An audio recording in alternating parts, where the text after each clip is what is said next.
তোমার বাপকে আমি বলেছি কুকুর শ্রীগালের চেয়ে খারাপ, তোমার বাপ কুকুরের চেয়ে খারাপ, শ্রীগালের চেয়ে খারাপ।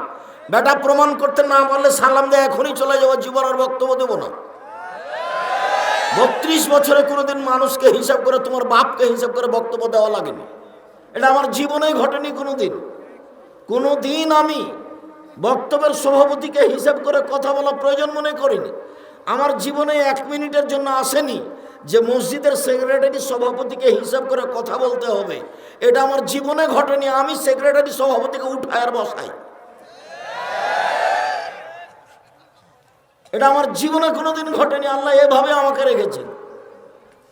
আমি শিক্ষক শিক্ষিকাকে প্রতি মাসে 30 লক্ষ বেতন দিই। আমার মসজিদে খুতবা দিতে গেলে একজন ইমাম যে বিমানে নিয়ে যায়, বিমানে নিয়ে আসি, গাড়ি থেকে নামিয়ে প্রতিষ্ঠানে গাড়িতে করে নিয়ে যাই, সম্মান সহকারে খাওয়ার দিই, আবার গাড়িতে করে বিমানে পৌঁছে দিই।